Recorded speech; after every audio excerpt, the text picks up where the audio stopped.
Tonight we're going to be looking at the War of 1812, which was going on at the same time as all of this westward expansion stuff that we had been talking about in class. So lots of different things going on at lots of different times, and tomorrow we're going to be making a timeline so that you can get all of those orders, all of those things in order.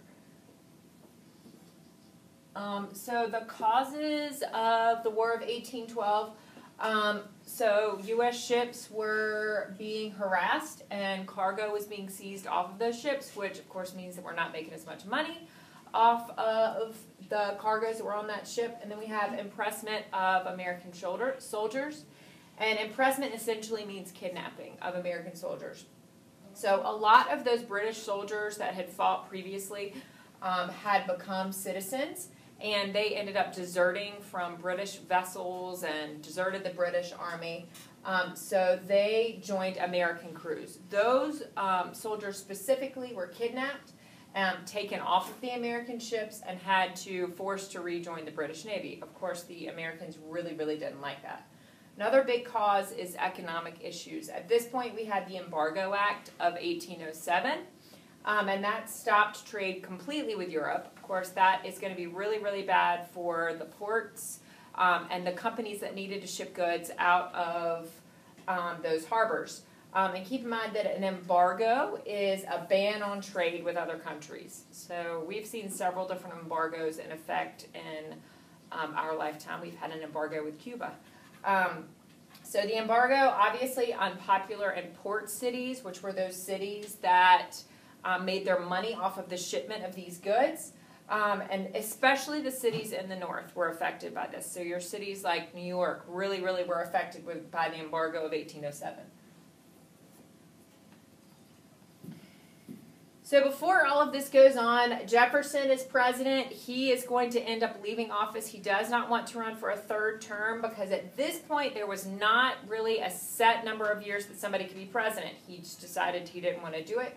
So James Madison becomes president. Madison was Jefferson's Secretary of State, so he was really, really familiar with everything that was going on with the Embargo Act. He knew what the relationships with foreign nations. He was considered one of the most important contributions to the U.S. Constitution. Just a fun little trivia, he was the shortest president. Abraham Lincoln was the tallest president, so I'm sure if you stood them next to each other, it kind of looked ridiculous.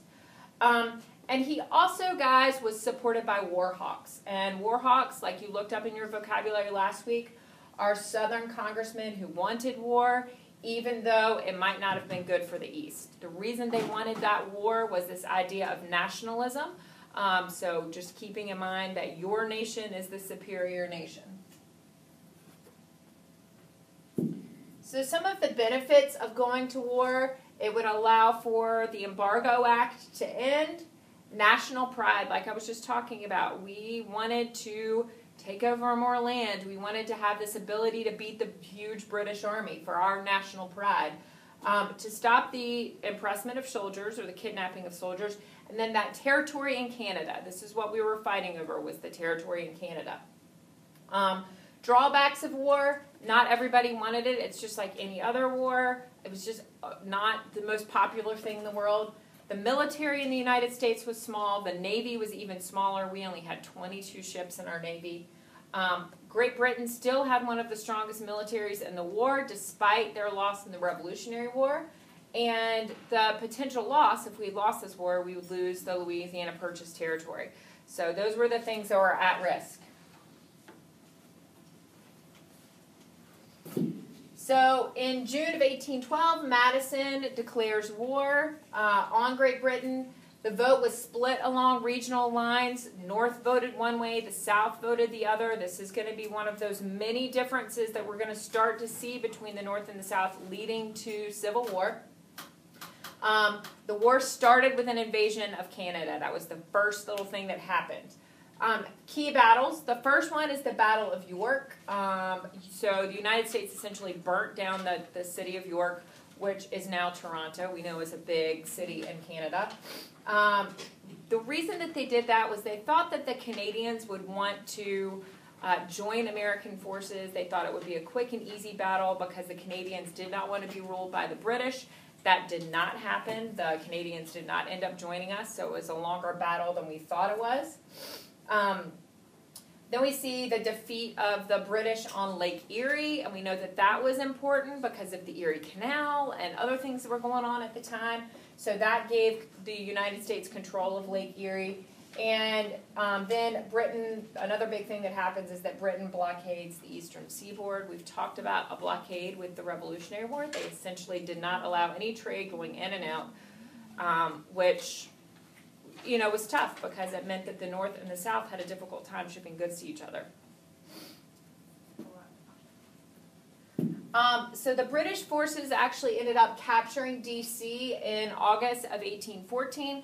They burnt down the Capitol building and the White House, and this is where you hear that story of Dolly Madison saving George Washington's portrait from the burning White House.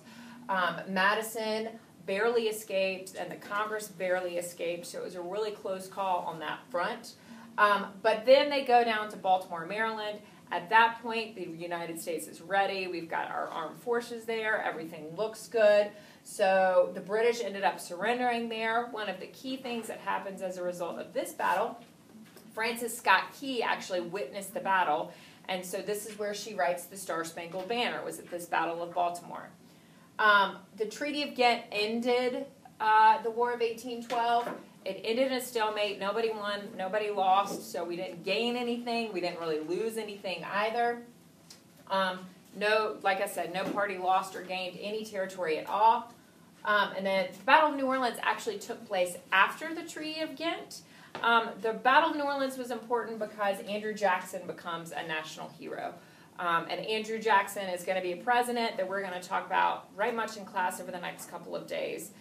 Because he made some really pivotal decisions in U.S. history. But this is how he's going to become a household name, is that he essentially led us to winning the Battle of New Orleans.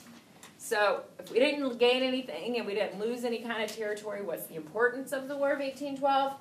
American identity. We're really proud of ourselves that we were able to kind of keep up with the British. We were able to fight with the British and hold our own. It helped us to increase our national pride. The Star-Spangled Banner helped us to even, be more proud of what was going on. And then Andrew Jackson becomes a national hero. So make sure you use the guide that's on the Weebly for this tonight and get it turned in tomorrow so that we can continue talking about this in class.